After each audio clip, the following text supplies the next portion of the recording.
Hey friends, what's going on? Welcome back to Babylon Talmud.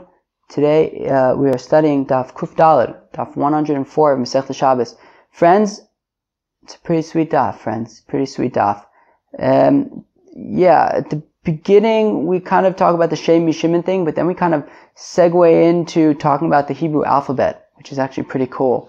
And then on Daf Kuf Daled Amud Beis we get back into like writing and stuff. But it's pretty cool stuff on this stuff. So let's get started. Kuf Gimel Amud Beis. We have a bunch to do on Kuf Gimel Amud Beis. So about 15 lines from the bottom or so. At the two dots. It says Rabbi Yehuda Matzinu Shem Katan Mishem Gadol, right? So Rabbi Yehuda had said that you could be chayav on Shabbos if you write a smaller word from a larger word, right? And one of the examples he gave was Shem Mi Shimon. Now here's the interesting about writing Shem from Shimon. When you write Shimon, so the mem that you're going to write Shin Mem Ayin Vav Nun. The mem you're going to write is going to be a mem psucha. It's going to be like a regular mem, as opposed to a mem sisuma, which is like the mem that comes at the end of the word. So the interesting thing is, if you write Shem Mi Shimon, so when you write Shem, the mem that you're going to use is a mem psucha, but the word Shem is really supposed to have a mem sisuma. So you're writing lemaisa a different letter. So the Gemara wants to know, I don't understand, why would you be chayav for writing Shem from Shimon if the mem that you're going to use is the wrong mem? So that's the Gemara's kasha. So mi dami, are they similar? Is Shem as a word similar to Shem as part of the word Shimon? Mem de Shem sasum mem de Shimon pasuach. When you write the word Shem, you employ a mem sisuma. But when you're writing Shimon, the mem that you're going to use is a mem psucha. Amar Rav Chizda zosomer sasum vaso pasuach kasher. So Rav Chizda says, well, here you have it. This is a proof that if you have a mem that you're supposed to write as a mem sisuma, and you write it as a mem psucha, well then that would be acceptable. Meisve, but we have a kasha. Uchsavtam, the pasuk says, in the context of tefillin and mezuzah, it says uchsavtam. Should take siva tama. You have to write them, but not just write them, uchsavtam. The writing needs to be complete. What does that mean? Shlichtov alfin, einin, alfin. You shouldn't switch aleph with einin, with ayin. Bezin, kafin, kafin, bezin. You shouldn't switch the letter chaf with the letter bez. And as Rashi points out, that aleph and ayin you might think to change because they're somewhat similar, which is also interesting in their pronunciation, which is interesting because Rashi, of course, was Ashkenazic, and as Ashkenazim we generally don't really have much of a difference between an aleph and an ayin pronunciation. However, there are different traditions which really do have a different pronunciation, but I guess even so, they're not, they're not that, I don't know. I think, are they both still considered gutturals? Maybe. I'm not sure even. I don't remember. Fine. And then you might switch kaf and beis because they look similar. Gimel, tzadin, gimel. Gamin, tzadin, gamin. So also not to switch gimel and tzadi because, I think Rashi kind of explained that a gimel and a tzadi, actually, if you flip a gimel kind of upside down and 90 degrees also, so then it kind of looks like a tzadi, I guess, interestingly. Dalsin, Reishin, Dalsin. Don't switch Reishin, Dalid. Hey and Chesen, Hey. Heyin. Okay, the letters Ches and Hey. Vavin, Yudin, Vavin. Don't switch around Yud and Vav because Vav is basically just a longer Yud. Zayin, Nun and Zayin. Don't switch the Nun Sofit with the letter Zayin because those are very similar. Tessin, Pefin, Tessin. Don't switch around the letter Pei and the letter Tes. Kfufin, Pshutin, Kfufin. If you have like a chaf sofit and tzadi sofit, right, those, so keilu, if you have the sort of bent over regular version of the letter and then you have the longer version of the letter, don't do that. Mem and samchen, memin. So if you have a mem sofit, right, a mem sisuma and a samech, those are similar, don't switch those around. And now here we go. Sisumin, psuchin, sisumin. So we're also saying if you have a letter that's supposed to be patuach, don't have it satum. If it's satum, don't have it patuach. And therefore, meaning if you have a mem psucha, you shouldn't be writing it in your mezuzah as a mem sisuma, and vice versa. So parsha psucha lo yaisena sisuma, sisuma lo yaisena psucha. If you look at a Sefer Torah, the paragraphs are there's different sections are broken up in two different ways. One of them is that it's broken up on a completely new line. So one line will end, and then it will be blank for the rest of the line, and then the new line will begin at we'll pick it up on the next line again. That's what's called a psucha. Parsha sisuma is when basically there's just a space. You wait a little bit in the middle of the line, and then you keep on going further on in the line. There's just a space in the middle of the line. That's what's called a parsha sisuma. So don't mix those around either. Kasva kishira or shekasav esashira kayotzeba. If you write, so now in the Torah, if you look at something like az yashir, right? So it's written, like kind of like bricks. You'll have some text and then a space and then some text, and then the next line will be a space and then some text and then a space, things like that. So, you shouldn't write parts that are supposed to be written regularly as, the poetic songs areas. Then you shouldn't have those other sort of special song areas written just regularly. O shekasav shelo b'dio, or if you write with anything other than dio ink. O shekasav hazkaros bazav, or if you write the shemos of Hashem in gold. I guess you figure that was very respectful for God to have His name written in gold. You shouldn't do that either. Harei yuganzu. In any of these cases, you should bury these tefillin or mezuzahs. So on the one hand, friends, we seem to be saying that you can write that you're chai for writing shem mishimin, even though you're going to write the letter mem, which is a mem psucha, even though it should be a mem shesuma if you're writing the word shem. So Rav Chisda says that shows that they're really, if you mess them up, it's not really that big of a deal. That even if you're supposed to write a mem sisuma and you write a mem psucha, it's really not a big of a deal because they're interchangeable. But we have this to some degree, I guess, even if it might not be ideal, but it's fine. But we have this brisa, however, that says that no, you can't switch them around. You're not allowed to switch them around. Uchsav tam, it has to be a complete, whole, perfect writing. You can't have, a mem sisuma written as a mem psucha. Won't work. So the Gemara answers with the Amr ki haitana. Well, Rabbi Yehuda in our Mishnah, who's saying that, if you write Shem Yishim and Yechayev, he's saying like the following, and at least also Rav Chisda wants to explain Rabbi Yehuda, saying that, therefore these letters are interchangeable. He's going to say like the following, brisa. The Tanya is learning a brisa. Rabbi Yehuda ben Beseira Omer, says Rabbi Yehuda ben Beseira, Nemar basheni v'niskeim bashishi unusachea bashvi k'mishpatam ari mem yud mem mayim mikan remez l'nisuch mayim min atorah. What does this mean? So on Sukkot, friends, they would bring different korbanos every day of Sukkot. I have the 7 days of Sukkot. And in the Torah, so at the end of it, so in the Torah it says like da da da kamishpat, right? And then at the end of the puzzle it will say da da da v'niska. Okay? So however, there are 3 places where the Torah sort of deviates from that pattern. So whereas on all of we're out of 6 of the 7, it says kamishpat. However, on day 7, it says kamishpatam. So there's an extra mem over there. And while on all the regular days it says v'niska, on day 2 it says v'niskehem. So we're counting the extra mem over there. And on the 6th day it says unisachel, which has an extra yud.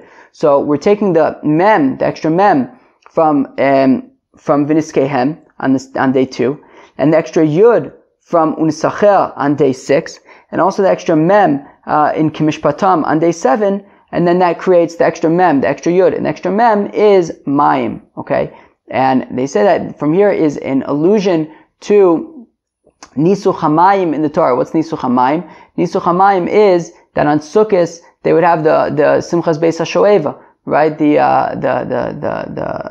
party that they would have on account of they would draw water from the Gichon spring, I believe. Then they would bring it to the Beis HaMikdash and they would do water libations in addition to wine libations on Sukkot. So so we're saying that from here, and by the korbanos of Sukkot, there's the extra mem, the extra yud, and the extra mem. That is a hint for an allusion to Nisuch HaMayim that's found in the Torah.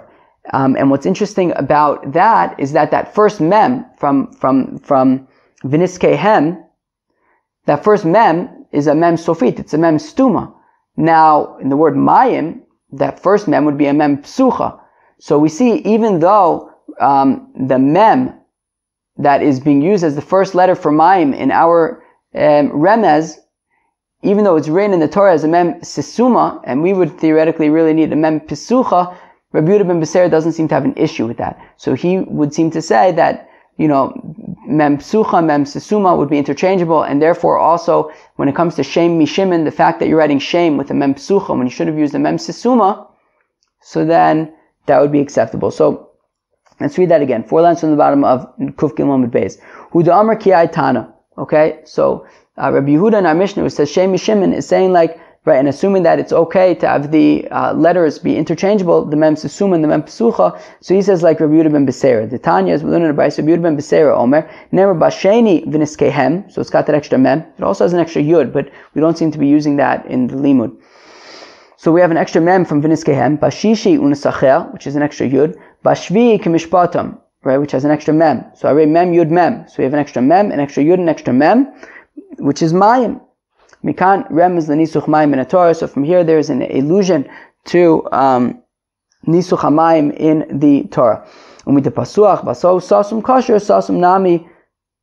Sasum nami sasum baso pasuach kasher. And therefore, from the fact that when it came to mayim, the allusion to nisuch hamayim, so we had in the Torah was written a mem sofit, even though what we really needed was a mem psucha. So we're going to say the opposite and say, well, the same thing would also apply for shem mishimin, where what we really needed was a mem sisuma, but he wrote it as mem psucha. That would be acceptable as well. But then the Gemara says mi dami, but are those similar? Meaning in the Torah, it used the mem sisuma when it should have used the mem psucha, at least for our allusion. Does that necessarily mean that when it comes to shem mishimin, we have no problem using a mem psucha when we should have been using a mem sisuma?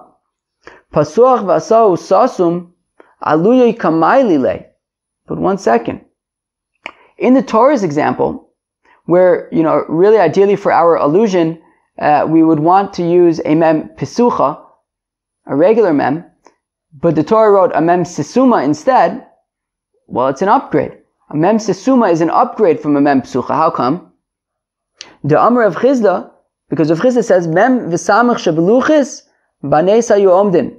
Very fancy. So if Chizda says that in the luchis, listen to this, friends, in the luchis that Hashem gave to Moshe, so the letter mem, when it appears in the luchis, it was a miracle. The letter mem and the letter samach. How come? Because the luchis, the letters were written straight through, from one side straight through to the next. You'd be able to see right through the letters of the luchis from one side to the next. Now, if you think about the letter samech and the letter mem, which obviously therefore must be a mem sisuma, they're like a circle essentially, which means that they have, imagine you're cutting through all the way from one side to the next. How are you supposed to keep that middle area from falling out, right? It's a complete, if you think about a samach, right? If you have to imagine you had to cut out a samach from a piece of paper. How are you going to get that middle piece to just hang in midair, right? So it was a miracle, which clearly means that the mem that we're talking about is a mem sisuma, because a mem psucha, a regular letter mem, there's no part that would fall out, right? There's no complete circle over there.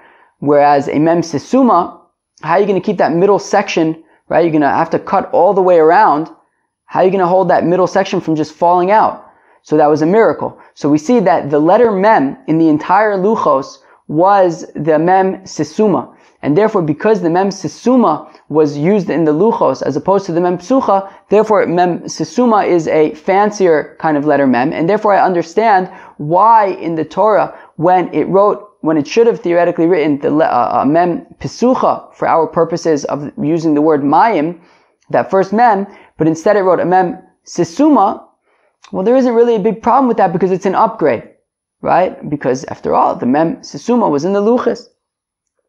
But in our case, by shem mishimin, the letter shem, the word shem really should have a mem sisuma. If you write that as a mem psucha, which is a downgrade, that's not so gishmak. Garurei kamigareele. It's like an objective downgrade. How come it's an objective downgrade? To Amr Rabbi Yirmiyah v'Yitema Rabbi Chiya bar Abba, Minatzpach tzof mamarum. Minatzpach. Who could tell me what minatzpach is? It's the letters Mem, Nun, Tzadi, Pei, and Chaf. Those are the 5 letters that have the, 2 letters, right? A Mem, you have a Mem Sisuma and a Mem Psucha. Nun also, you have the regular Nun, you have the Nun that comes at the end of the word, right? Tzadi also, Pei also, Chaf also. These are all letters that have the, one version for the middle of the words and another version for the end of the word, okay? That's minatzpach. Tzof mamarum. So says Rabbi Yirmiyah, and some say Rabbi Chiya bar Abba, that these letters were invented by the Nevi'im. The Nevi'im invented these letters. And since it was an invent, meaning, so it sounds like in the Luchos, there was the Mem Sisuma, so God created that. But the Nevi'im invented the Mem Psucha, as well as the Chaf, etc.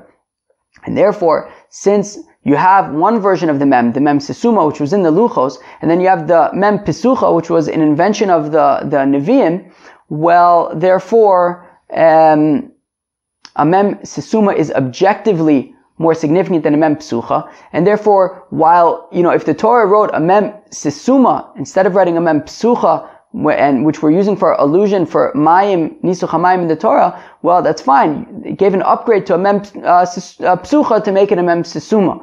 However, to write Shem Mishimin, and you're just going to write a regular Mem Pisucha, where you should have written a Mem Sisuma, right? You're going to write a Mem Pisucha, where you should have written a Mem Sisuma. It's objectively a downgrade, and therefore, maybe Rabbi Yehuda ben Beseira would not say that would be an acceptable downgrade, and therefore would be considered, or an acceptable change, and therefore would be considered as if you just wrote the wrong thing. So why should I be chayav for that?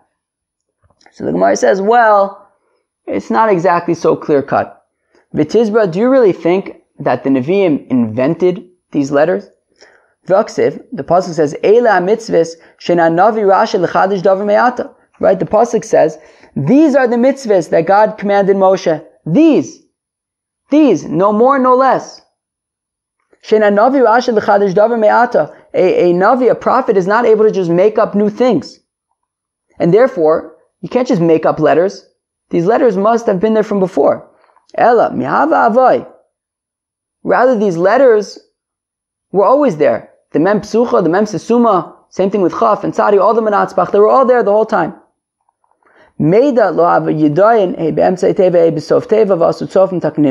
However, it was a mystery which letters were supposed to be in the middle of the word and which letters were supposed to be at the end of the word. So the Nevi'im came and they decided which one should be in the middle, which one should be in the end. But one second, how can the Navi just decide which one goes in the middle, which one goes at the end? Right? No, rather, that also was known. It was also known which letters were supposed to be in the middle, which ones were supposed to be at the end. But that also was forgotten, and came the Nevi'im and they reminded everybody which ones are supposed to be in the middle, which ones are supposed to be in the end. And therefore, the letters always existed. The Mem Psucha always existed. The Mem Sisuma always existed. Sure, maybe you can argue that the Mem Sisuma is a shtickle fancier from the Mem Psucha, since it was, after all, in the Luchos, but I guess it doesn't necessarily make it objectively that much more significant than the Mem Psucha, because after all, the Mem Psucha always existed. And therefore, we would make the argument that even Rabbi Yehuda ben Beseira would say that in our Shem Mishimin example, that when you should have written a Mem Sisuma for Shem, but you wrote a Mem Psucha, that could also be acceptable. Fine. Gufa, we said earlier, Rav Chisda Mem v'Samach shebeluchis b'neis hayu omdim. Rav Chisda said that the Mem and the Samach and the Luchis were there by a miracle. By a miracle. Rav Chisda ksav shebeluchos nikram mibefnim v'nikram mibachutz. And says Rav Chisda that the writing that was on the Luchis, you were able to see it on both sides of it, because it went straight through. They would etch it, mamish, from one side of the stone to the other. Kigon nivuv buban, rav bahar, saru veres, meaning when you looked at it on the top of it, you would read it properly, and when you looked from the other side, it would be backwards, of course. Okay, and that's what it is. Nivuv buban, buban is nivuv backwards. Same thing with Rahav and Bahar and Saru and Veres. Okay, friends, in my opinion, this next part is pretty cool. Here we go. Amr le Rabbanan, Rabbi Yeshua ben Levi. So the rabbi said to Rabbi Yehoshua ben Levi, what do they say? Asu dardakei idna levei midrasha. These sharp ones, these like Talmidei Chacham came today to the Beis HaMedrash. V'amru milei da'afilu b'mei Yehoshua ben Nun lo itmar kavasayu. And they said things that even in the days of Yehoshua ben Nun, they didn't state things like this. I feel like what it means is like, even in the days of Yehoshua ben Nun, they didn't state things as cool as this. I don't know like what the point of Yehoshua ben Nun is over here, but, anyways, listen up. This is cool. So Aleph Beis, Aleph Bina. So the letters, so basically the Gemara is going to go through all the letters of the alphabet and start saying some interesting stuff. So Aleph Beis is Aleph Bina, to learn wisdom. Gimel Dalid is Gimel Dalim, to like help out downtrodden people. My time of Pshuta Kari the Gimel Legabe Dalid. How come the leg of the Gimel is kind of extended towards the Dalid? Shekin Darko Shagoma Chasadim Laretz Acher Dalim. Because that is the way of somebody who chases after, or somebody who does kindness, to chase after downtrodden people, to chase after people who can use a little bit of kindness. My time of Pshuta Kari the Dalid Legabe Gimel. So now if you look at the letter Dalid, let's say in a Torah or something like that, so the leg of the Dalid, right? So there's the top kind of bar, and then there's the leg that's going down at a 90-degree angle. So it's actually not exactly a 90-degree angle. It's actually off towards the right. So that's towards the Gimel. So basically you have the Dalid, the leg of the Dalid is kind of towards so the leg of the Dal is kind of towards the Gomel Chasadim. So the answer is the Limtze Le Nafshe. So the answer is, so when the person who wants to do kindness for somebody, is doing kindness for that person, so the person who's on the receiving end of the kindness, should make himself available to the person providing the kindness, to not make it difficult for that person. And they should both cooperate together. My time of Mahader Ape the Dalid Migimel. Now the face of the Dalid, right, the top bar is turned away from the Gimel. So deliten le bitzina. So the answer is that the Gimel, the person being Gomel Chasadim, the person doing kindness, should do it quietly, right, in a way that nobody has to see the face of the person receiving the kindness. So the person receiving the kindness should not be embarrassed. Hey Vav, Zeshmo Shel Kadosh Baruch Hu. Hey Vav is one of the names of God. As we say on Sukkot in the Yishainis, we say Ani Vaho Oshiana. Okay. Zayin Ches Tes Yud Kaf Lamed Vim Ata Osekain. And if you do these good things, I guess you learn Torah and you do Gemilas Chasadim. Hakadosh Baruch Hu Zanoscha V'Chanoscha U'Meitiv Lecha V'Nosen Lecha Yerusha V'Kosher Lecha Keser La'olam Haba. Got that? So God is Zan you, which gives you sustenance. He's Chan you, I guess He gives you Chain. He's Meitiv you, which is the test. He does good for you. V'Nosen Lecha Yerusha, He gives you an inheritance, which is the Yud. V'Kosher Lecha Keser, He ties for you a crown, La'olam Haba, which was Kaf and Lamed, right? Keser is Kaf and La'olam Haba is Lamed. Mem Psucha, Mem Sesuma. So we have the Mem Psucha and the Mem Sesuma, of course, as we've been talking about. Maimer Pasuach, Maimer Sasum. So those are, what was that? That was, wait a second. Yeah, exactly. So what's the other thing? Right, of course. Right, so Maimer Sesuma and Maimer Pasuach is, there are certain parts of Torah that are opened, that are available to be learned, that we should just teach freely and discuss freely. There are other parts of the Torah which are more hidden and should be learned in sort of more subdued ways, such as like the more esoteric parts of the Torah, as Rashi points out, the Ma'aseh Merkava. Nun Kfufa, Nun Pshuta. You have the Nun, the regular Nun, which is bent over. You have the Nun Pshuta, which is a straight line, the one that comes at the end of the word. So Nemun Kafuf, Nemun Pashit. So if you have a person who is bent over and humble, so then in the future he will be straight and upright in Olam Haba. Samach Ayin is Smoch Aniyim. You should support poor people. Lashon Acher, the others say Simanin Aseh Batorah Ukneosa, that you should make signs, mnemonics, when you're learning Torah, so that you will remember it. That's Samach Ayin, Simanin Aseh. Pei Kfufa, Pei Pshuta. You have the regular Pei, which is bent over, and then you have the Pei at the end of the word, which is more straight.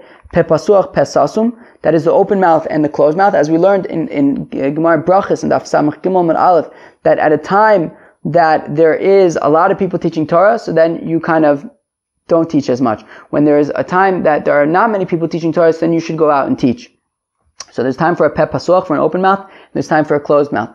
Tzadi kfuf of tzadi pshuta. You have the regular tzadi and then the longer tzadi at the end of the word. Tzadi kafuf, tzadi pashit. Right? So similarly to nemun kafuf, nemun pashit, basically you have a person who is a tzaddik, so then he's bent over now, but in olam haba he's going to be very straight and stand tall. Hainu nemun kafuf, nemun pashit. Isn't that basically the same thing as somebody who's trustworthy, and bent over now, in the future he's going to be upright? So it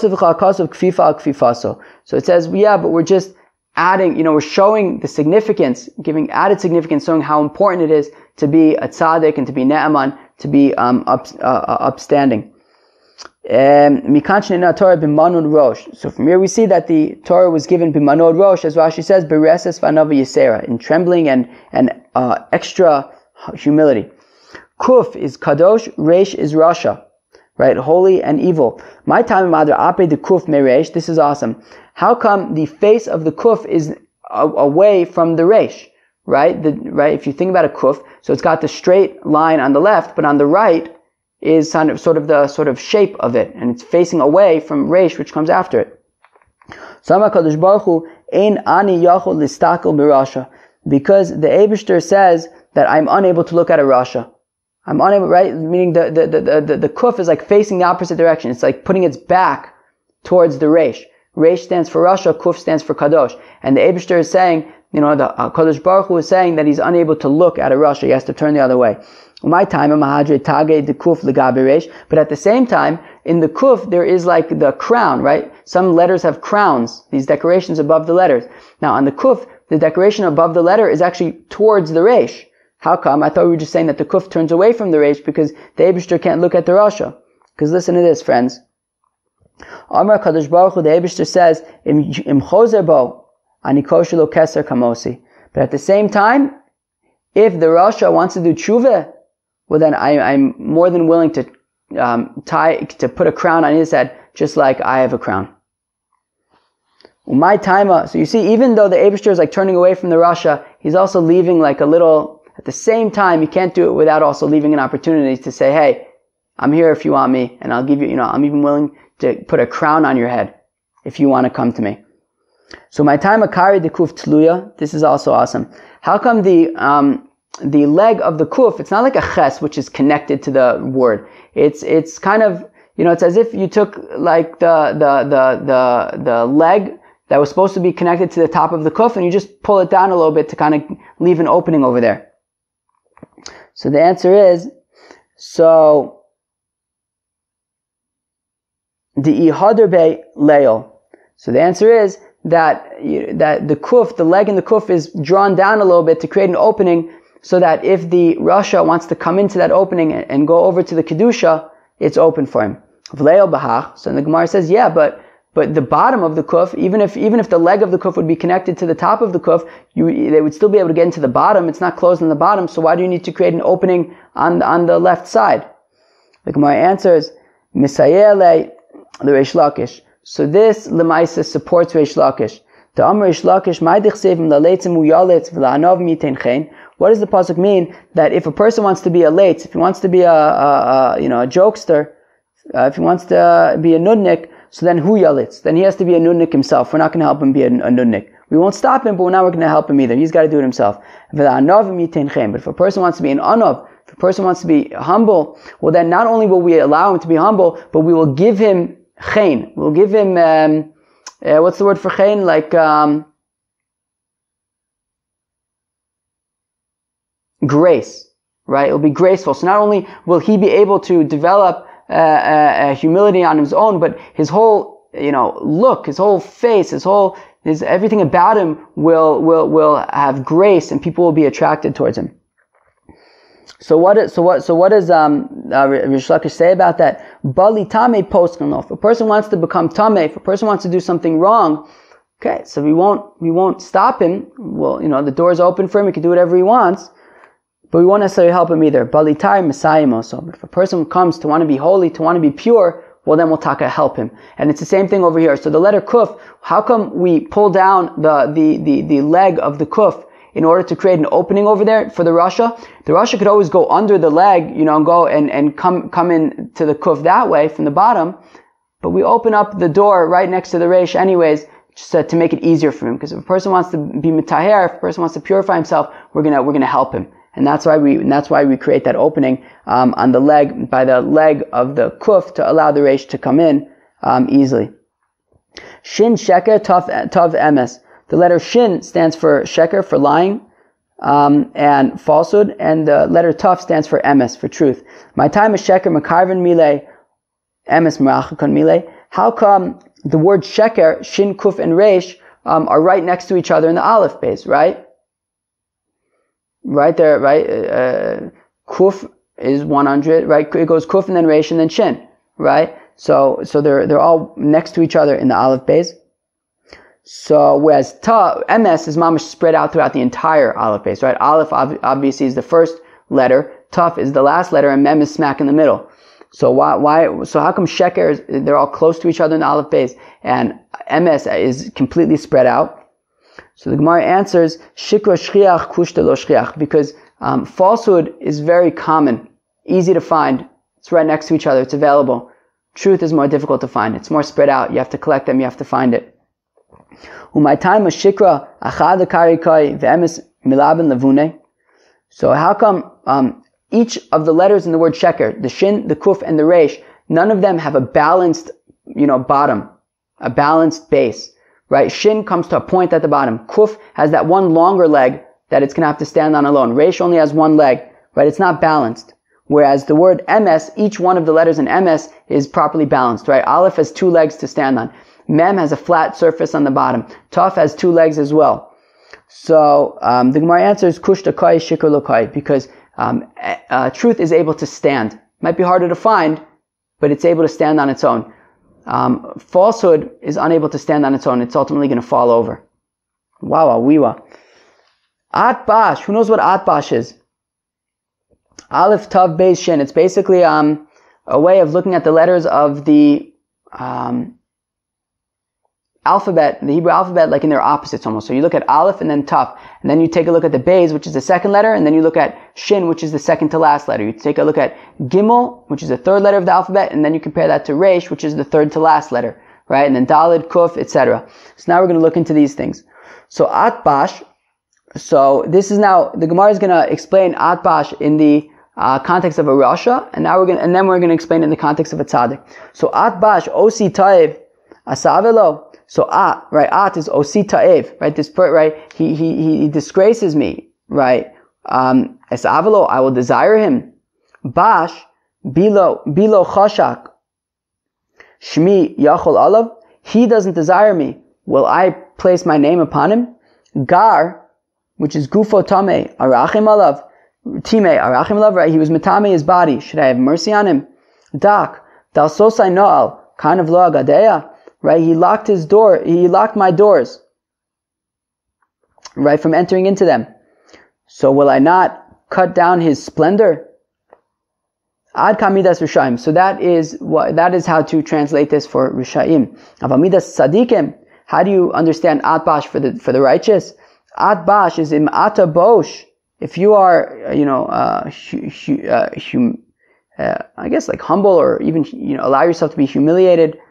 Gar dak ata ose imata oseken. If you do this, gor bedok, you will live in the heavens.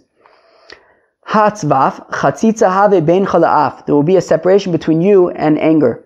Za chas tan ve'ein ata mizdaizea min asain. You won't have to be scared from the satan.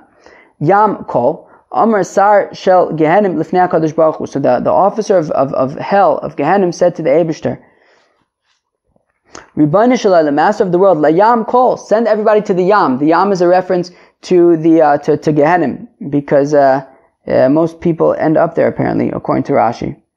Where Rashi says Yam Kol, Gehenim Kor Yam Kol Lefi Sharov Holchem Sham. Wow, most people go there. All right. So the officer of Gehenim, so he was trying to get more people dartin, to promote his venture. So Amar Kadosh Baruch Hu achas b'tagif. So now this is a new thing. So achas, right? Because we basically ran out of letters for atbash. So now it's moving on to a new thing. Aleph, chet, samech. So aleph, of course, is the first letter of the alphabet, and then you skip the next 6, and then you get to ches, right? So you have aleph, then you have beis gimel dalet vav zayin. You skip, and then you get to ches. Then you skip the next 6, and then you get to samach, and then you do the same thing for beis. So you have achas, bita, and gif. So ani chas aleim, I have mercy on the yidden mipnei shebatu begif, because they sort of kick away adultery and immorality. Dachatz, dachimim, kanimim, tzadikimim, they are pure, they are right, they are righteous. Helek, in l'cha chelek boen, and therefore you, Mr. Officer of Ganim, will have no portion of these people.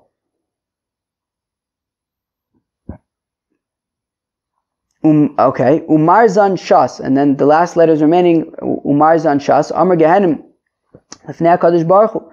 So then, Lefanov, so then, so Gehenim said to God, Ribono Shel Olam, the master of the world, Mari Zanine, Mari, my master, Zanuni, or Zuneni, Mizaru Shel Sheis. So he continued to ask, he says, look,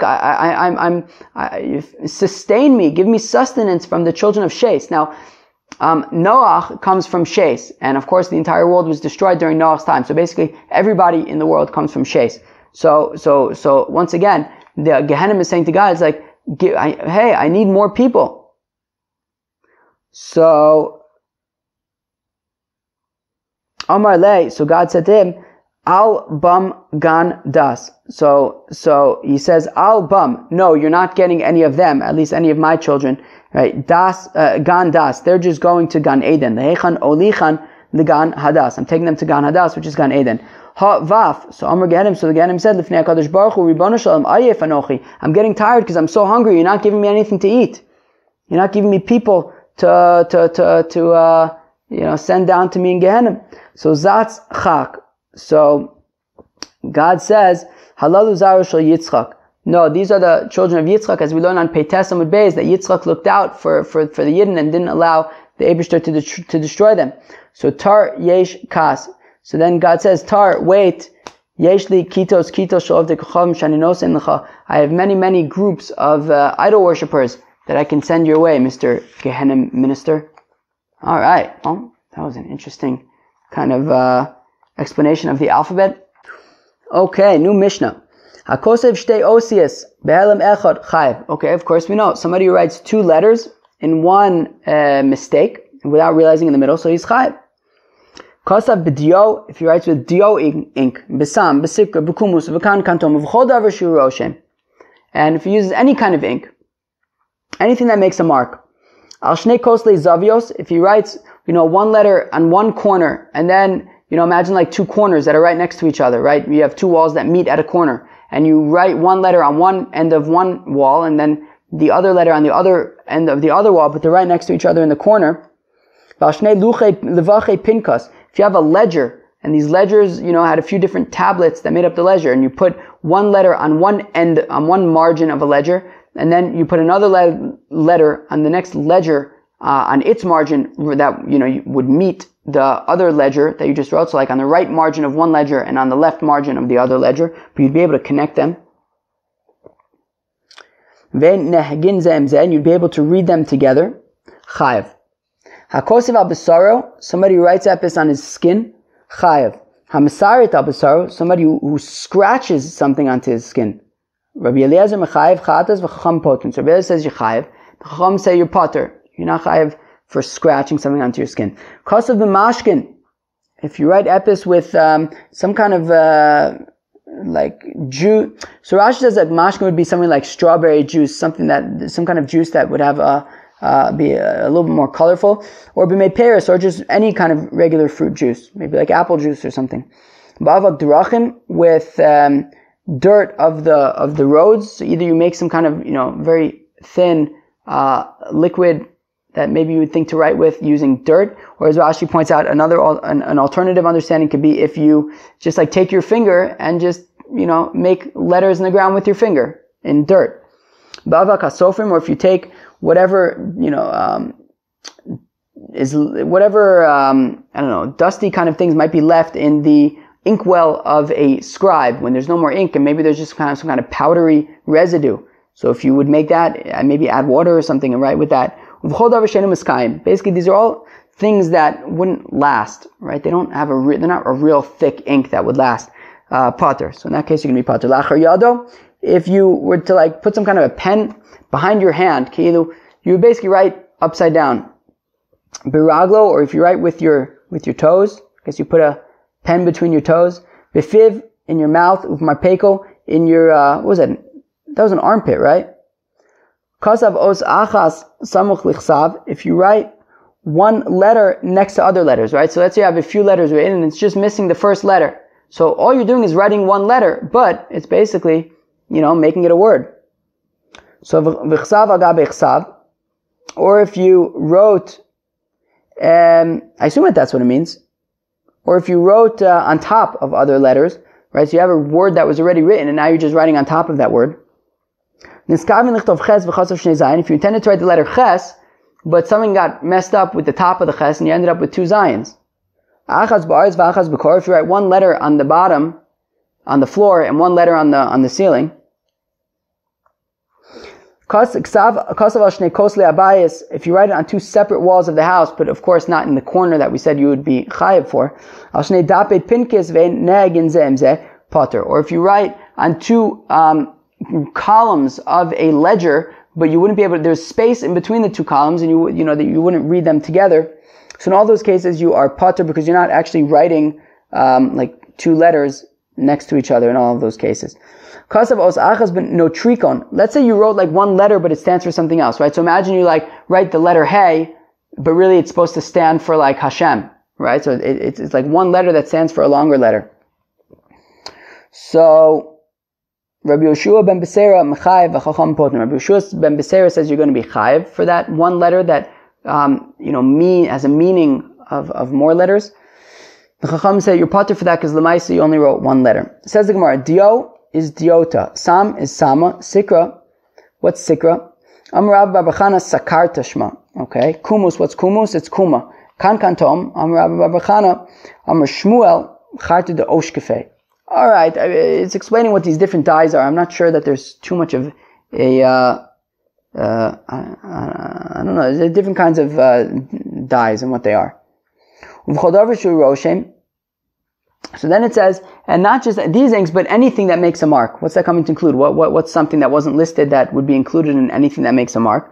Lasuye mai, lasuye adetani, Rabbi Chananya, like that which Rabbi Chananya teaches Ksavo that if you write a get, if you write a divorce document, b'mei tarya, with some kind of, it's unclear if it's fruit juice or maybe rainwater, ve'aftza, or some other kind of liquid, kosher. Okay, so because as long as it makes a mark, it'll work. Fine.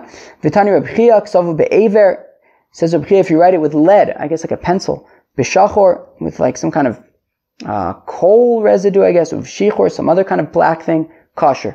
Okay, fine. So as long as it's something that'll make a mark, it's going to be considered writing. Hamisarit abusaro, somebody who etches something on his flesh. So Rabbi Eliezer said you're chayiv, the Chacham said you're pater. Tanya Amar len Rabbi Eliezer the Chachamim. So we're learning a brayso. Rabbi Eliezer said to the rabbis, "Valo ben stada hotzi kshaf mitzrayim b'srita shabusaro." What do you mean that you're going to be pater for scratching? After all, ben stada, he got witchcraft. There were like he wrote down different spells from Mitzrayim, and apparently there were customs guards on the borders of Mitzrayim that would check to make sure that you're not taking out any spells out of Egypt because they wanted to hold on to their spells. So this fellow, Ben Stada, he scratched it into his flesh so that he wouldn't be busted. So we see that scratching into your flesh is actually relevant and it should be chayiv if you do it on Shabbos. Amulo, shote ayavemivim rayim and ashotim. So they said, yeah, but Ben Stada, he was a fool and we don't bring proof from fools. All right, very nice. If you write one letter that's next to other letters. So mantana, or I don't know if it necessarily completes the word, because that might be have other implications, but let's just write let's just say you had, I don't know, let's take our example of Shem Mishimin, right? But let's say you're not writing Shem. Let's say there was Ayin, Vav, and Nun was already written there, and then you just add the letter Mem. So now you have Mem, Ayin, Vav, Nun, right? I don't know if that's actually a word already, but whatever it is. Here you're only writing one letter next to a few other letters. Let's assume that it doesn't actually necessarily create a word, but here you're only writing one letter, but it's next to other letters. So Mantana, who says that you'd be potter? Amar Rabbi Bar Rav Huna delok Rabbi Eliezer. Well, clearly it's not Rabbi Eliezer. The Rabbi Eliezer Amar Achas ala Arig Chayv. As we're going to see tomorrow, Rabbi Eliezer teaches in the first Mishnah in the next parak, the parak HaOreg, that according to Rabbi Eliezer, if you have, let's say, a woven garment, and then you only add one additional thread of weaving, so you can be chayiv for that since you already have an existing number of since you already have like a woven garment. So if you add one thread, you're going to be chayiv. So clearly, mistama, you would say the same thing here, that if you have a few letters already written, and now you add one letter, mistama, you'd be chayiv. So therefore, our Mishnah says pater, mistama, it's not Rabbi Eliezer. Ksav agabe ksav. If you write on top of that which is already written, so let's say you have a word that's already written, then you just, trace it. So we said they're going to be pater. Mantana, Rav Chizda delok Rabbi Yehuda. Rav Chizda says, well, it's not Rabbi Yehuda. Titanis, we learn in the Brisa, this is interesting. Let's say he was writing,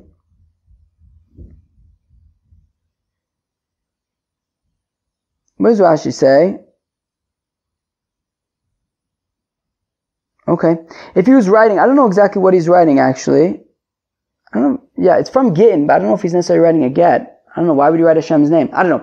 Whatever it is, you have a person who needs to write Hashem's name, okay? You have a person who needs to write Hashem's name. But for whatever reason, I don't know why, for whatever reason, he got confused. He thought he had to write the word Yehuda. Okay, so he was supposed to write Yud Kei Vav Kei. But in his mind, he was supposed to write Yehuda, which is basically Yud Kei Vav Kei, but with a dalid before the second hey. Vita'a, but he nonetheless even made another mistake, v'lo hitil bo dalid, and he forgot to add the dalid to Yehuda. Isn't that a funny case? So he had to write Yud Kei Vav Kei, but for whatever reason he thought that actually what he had to write was Yehuda, but he then made a mistake when writing Yehuda, and he forgot to write the dalid, so Lamaisa he wrote Yud Kei Vav Kei, so he wrote the right thing, but by accident. So, Ma'aver alav klumos mekacha divrei Rabbi Yehuda. So Rabbi Yehuda says all he has to do then is just retrace it. Retrace it, and that's enough. So we see that according to Rabbi Yehuda, retracing is considered significant. So he would mistama say that you'd be chayiv for retracing on Shabbos. Whereas the Chacham say no, that's not ideal. You shouldn't really retrace. And therefore, but certainly I don't know what they would say about b'di'eveh. I don't know what they would say about being chayiv or pater. It's not super clear, but what is clear is that Rabbi Yehuda would say that retracing certainly is considered significant. Tana, we learn in a brisa, kasavos achas v'shlima l'sefer. Oh, so we have a brisa that says that if you write one letter but that is the last letter of the sefer, right? Any of the 24 books of Tanakh, if you mamish the whole sefer is written, it's just missing the last letter, and you write that last letter on Shabbos. So, or arag chut echad v'shlima lebeged, or if you wove only one thread and that was the final thread of the beged, chayev. You're going to be chayev. So Mantana. So who's the author of this brisa? Rabbi Bar Huna, Amar Rabbi Bar Huna, Rabbi Eliezer. So Rabbi Bar Huna says, well, it's Rabbi Eliezer. The Amar achas ala arag chayev. That if you add only one thread to an existing garment, you'd be chayev. So here also you're adding one letter to an existing sefer, so you're going to be chayev. Rav Ashi says that you can even say it's the Rabbanan because to complete something is different, right? Meaning Rabbi Eliezer is saying that even if you just add one thread in the middle of the beged, you'd be chayev, right? But maybe the Chacham would agree that if it was mamish the final thread in the beged, so then even the Chachamim would say that you would be chayev for that one thread. So maybe even the Chacham would say here as well that if you add the last letter to the book of Navi, then you would be chayev. Now, I was thinking to say that because that should be Makeh B'Patish, but the Gemara doesn't seem to say that. In the art school there was a note that says that apparently for some reason the Meiri says that it would not be Makeh B'Patish. I don't know why. Because I thought after all, Rashi had said the other day, in Rashi on page Kuf Beis, he said, V'chola gomer b'Shabbos melacha told us Makeh B'Patish. When you complete a melach on Shabbos, it's always a tolad of Makeh B'Patish. So, I don't know. Maybe because this isn't necessarily being completing a malacha per se. This is completing a sefer, but a sefer isn't a malacha. A garment isn't a malacha. Yeah, but it was the last. Yeah, but I guess you would be chayiv for doing that malacha even before then. I don't know. It's interesting. I wonder why it wouldn't be makeh b'patish. Because after all, it is the last thing that needs to be done to make that garment or to make that, column. But at the same time, it's not the gemar melacha per se, right? Meaning, the book of Navi is made up of in order to be chayiv for writing, you only have to write 2 letters. This book of Navi, is lots and lots of letters. Like the malacha of writing was done way before that. So you're not really completing the malacha, you're just completing the book. Maybe that's the nafkamina. As opposed to ki'ilu, if you would write the second letter to make the malacha, then maybe that would be makeh b'patish. But then again, in order to be chayiv, you have to write, 2 letters, but maybe if they're, I don't know. It's a little complicated. I don't know why this wouldn't necessarily be makeh b'patish. Okay. Amr Rabbi Ami, says Rabbi Ami, Kosav os achas b'Tveria, if you wrote 1 letter in Tveria v'achas b'Tzipori, and then you wrote a second letter in Tzipori, which is interesting, because they're obviously very far away geographically. Geographically they're not very far away, but, in terms of, they're very far away for writing, right? You wouldn't necessarily write 1 letter in Tzipori and another letter in Tveria. But if you did, so it says Rabbi Ami that you would be chayav. Interesting. So ksiva, because nonetheless it's writing. We're just lacking bringing them together, right? So imagine you write on the edge of 1 piece of paper in Tveria, then you write, and that's on the left edge of the paper in Tveria, and then you write another letter on the right edge of some piece of paper in Sipori. Now, theoretically, if you had both of them, you'd be able to join them together and create, have a word. So the fact that you wrote it in one place and one in the other place doesn't necessarily make you pater, because at the end of the day, you wrote 2 letters that could be theoretically read together if you had them in the same place. Interesting. We're just lacking the physical proximity of them to be able to bring them together. But 1 second, didn't the Mishnah say that if you write 1 letter on, a letter on each of 2 different walls of the house, or on 2 different columns of a ledger, and they're not able to be read together, you're going to be pater. So here also, you can't read them together, they're in 2 different cities.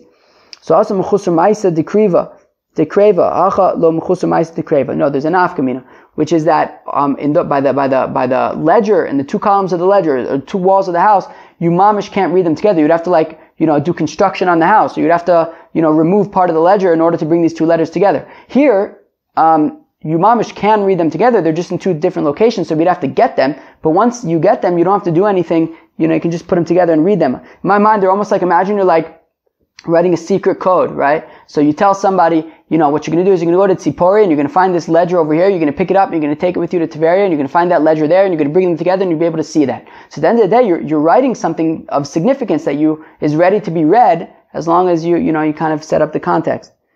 But you don't have to do any extra malach in order to be able to read them. Tana, we learn in the Brisa, higia os achas chayev. If you just fix 1 letter, you're chayev. Now the Gemara says, what do you mean? Kasav os achas pater, higia os achas chayev. We said that if you write 1 letter, you're going to be pater. If you fix 1 letter, you'll be chayev. So Amar Rav Sheishes, achav ma'askinen kegon shenetalo ligago shelches vaso shnei zayin. So Rav Shesha says, but here what we're talking about is that when we're saying that you fixed the letter, you fixed like a ches, you just kind of removed part of the top of the ches, now you have 2 zayins. So now you have 2 letters, and that's why you're chayiv. Rava Amar Kigon Shenitol Tago Shel Daled Vaso Reish.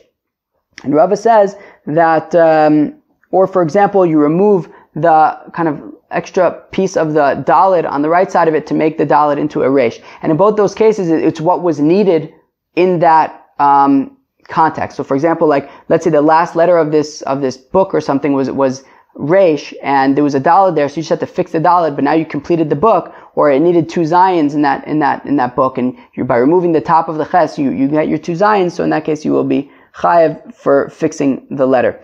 Tana, we learn in the Brisa, Neskavin lichtov os achas v'alu biyadu shtein. If you intended to write 1 letter, but ended up writing 2 letters, right? So for example, you intended to write the letter ches, but you somehow wrote the 2 zayins. Chayev. V'atnan potter. But one second, our Mishnah said that if you intended to write a ches and you wrote 2 zayins, you're potter. So akasha de ba'i ziyune adlo ba'i ziyune. It depends. The letter zayin has these crowns on top of it. It has like 3 marks that are like a crown on top of the letter zayin. So if these 2 zayins already had the marks on them, right, and you intended to write a ches, but you ended up writing 2 zayins that are complete with the marks on it, well then you'll be chayev. But if it's missing the marks, so like you intended to write the letter ches, now you just basically have 2 lines, so that, or 2 zayins that are missing their crowns, so then you will be patur. Friends, that was Daf Kuf Daled. I think it was pretty interesting, right? There was certainly some interesting stuff there.